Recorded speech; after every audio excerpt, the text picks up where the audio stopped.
বাংলা সিনেমার mega hit director mister নাড়ু মিস্ত্রি। পড়ে গেলাম, চেয়ার নেই তো, নো প্রবলেম। আসুন ওনার সঙ্গে পরিচয়টা করিয়ে দিই। ইনি হলেন বাংলা সিনেমার উদীয়মান মেগা হিরো মিস্টার কাঞ্চন কুমার। ব্যাকেটে দূর ফিরে যা। আচ্ছা নাড়ু বাবু, এই দূর ফিরে যা কথার মানে কি? উনি দূরদর্শন খ্যাত বলে দূর, ফিল্ম খ্যাত বলে ফি, রেডিও খ্যাত বলে রে।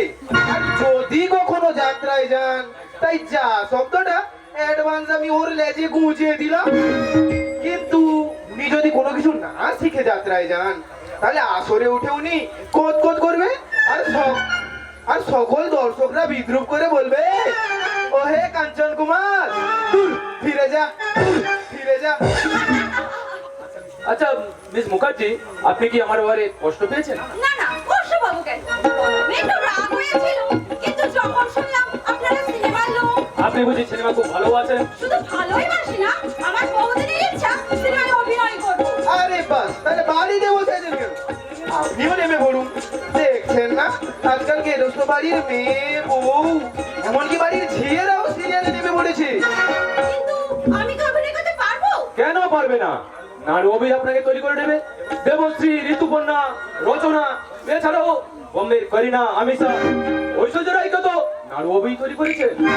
নাড়ু বাবু তাহলে ভীষণ গুণী এবং ব্যস্ত মানুষ। ব্যস্ত বলেই ব্যস্ত, একদমই স্নান খাওয়ার সময় নেই ম্যাডাম। ও মাই গড, এতক্ষণ আপনার সঙ্গে কথা বলছি, অথচ আপনার পরিচয়টাই জানা হয়নি। আমার নাম পায়েল মুখার্জি। আপনি বুঝি জোড়াদিঘি গ্রামে থাকেন? হ্যাঁ কাঞ্চন বাবু, জোড়া থেকে চন্দ্রকান্ত রায়চৌধুরী সম্পর্কে আমার জেঠামশাই। আমার মা বাবা মারা যাওয়ার পর তিনি আমাকে মানুষ করেছেন। আরে কি আশ্চর্য, চন্দ্রকান্ত কাকা অভি তো আমার বোন সন্ধ্যার শ্বশুর। তার মানে আপনি শরদাদুর নাতি?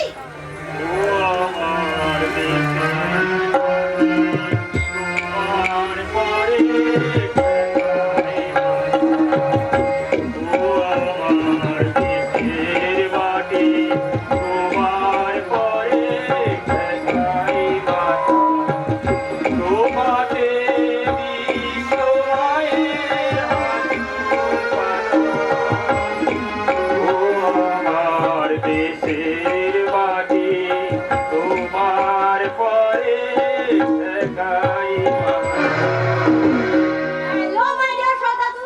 কে? পায়েল দিদি ভাই হোস্টেল থেকে ফিরলে বুঝি? হ্যাঁ দাদু, তুমি ভালো ছিলে তো? আমার নাতি রজত আমাকে কি ভালো থাকতে দিয়েছে? ওর জন্য গায়ের লোকের কাছে শিবুর বাবা চন্দ্রকান্তের সামনে আমি মাথা তুলে দাঁড়াতে পারছি না। লজ্জায় ঘৃণায় মনটা আমার মরি শেষ হয়ে গেছে। তোমার সেই মরে যাওয়া মনটাকে আমি বাঁচিয়ে তুলবো দাদু। কে? অমর জাদু মাখা কণ্ঠে আমাকে দাদু বলে ডাকলে কে ভাই? আমাকে তুমি চিনতে পারছো না দাদু? আমি তোমার বড় নাতি কাঞ্চন। ও দুঃসাহস হলে দাদা দুর্যোধন, কোন সুখে প্রয়োজনে তব হেতা আগমন কহরে কোন সে দৌমতির বস্ত্র করিবে। অকারণ দোষ কেন দাও মহাবতী, তরা করে চেয়ে দেখো ওই মুখ পানে। কলঙ্ক কালিমা কি আছে কোনো খানে? আমি মুখ ফিরিয়ে চলে যাচ্ছ কেন দাদু? আমাকে তোমার বুকে টেনে নেবে না? কি করে নেব? বিশ্বাসের ভান্ডারটা যা শূন্য হয়ে গেছে। সেই শূন্য ভান্ডার যদি আপনার বর্ণাতি পূর্ণ করে, তাহলে ও এতদিন কোথায় ছিল?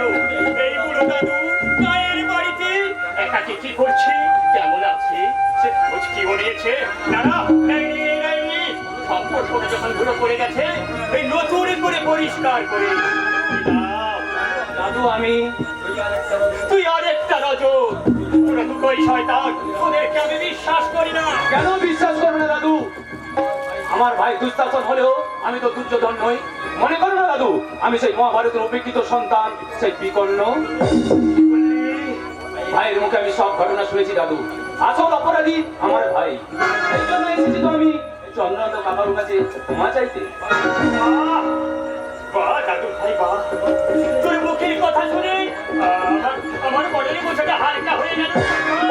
আশীর্বাদ করি তুই জয়ী হ দাদু ভাই, জয়ী হ। দাদু আরে হায়, আমি যদি এক হয়ে যায় আন্টি পরে গড়াগড়ি খায়। কি করবো ডার্লিং, তোমাকে বুকে টেনে নিলে আমার শিব সতীন যে রাগ করবে। শিবু একটু রাগ করবে না। আরে থাও না, ছুরি থাও। আমার শিব থাকে, ওই তুমি হামদুম করতে। আর তুই তো একেবারে অটল জলে তলিয়ে গেছিস। দাদু তুমি না ভীষণ ইয়ে, যাও তোমার সাথে আমি কথাই বলবো না। কাঞ্চন বাবু পরে দেখা হবে। বাই নাড়ু বাবু। Bye bye. ওদিকে তাকিয়ে কোনো লাভ হবে না দাদু ভাই। ডালিয়া, তুমি বাড়ি গিয়ে বিশ্রাম নাও, আমি একটু পরেই আসছি। ঠিক আছে দাদু, তাহলে আমি এখন আছি। তাড়াতাড়ি চলে আয়। দাঁড়ান দাদু।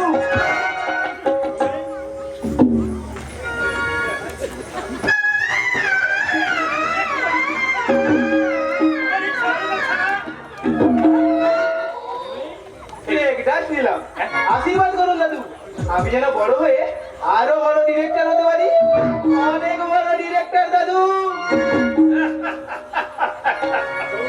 যৌবন বড়ই ক্ষণস্থায়ী, কারোর বাধা মানে না, কোনো নিষেধ শোনে না, আপন গতিতে এগিয়ে যা।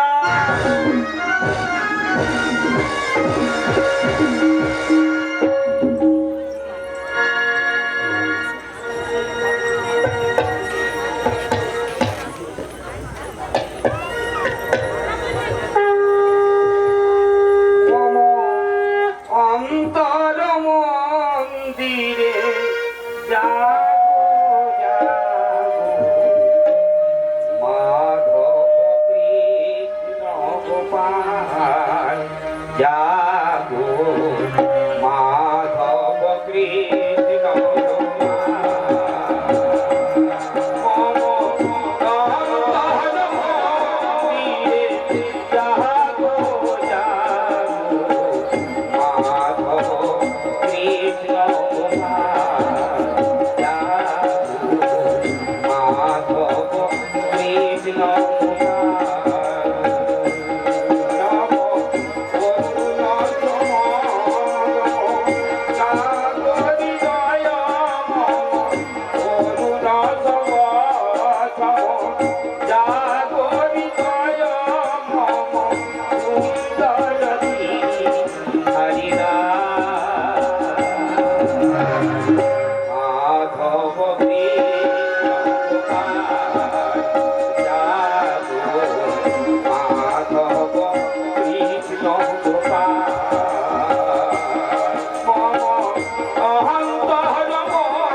আমাকে প্রসাদ দিন খুড়িমা। শিবু তোরা প্রসাদ দে বাবা। আরে খোকা, ওরা ঠাকুরটাকে কি বললি? ঠাকুরকে বলেছি আমার বাবাকে দেখো আমার মায়ের মঙ্গল করো। তুই কে রে হতভাগা? তুই কে? কেন বা আমি তোমার শিবু, তোমার খোকা। তুই বড্ড সরলে, বড্ড বোকা। আর তোকে নিয়েই তো আমার যত চিন্তা। শিবুদার জন্য তুমি কোনো চিন্তা করো না খুড়িমা, আমি তো আছি। সে তো তা তো জানি বাবা না, কিন্তু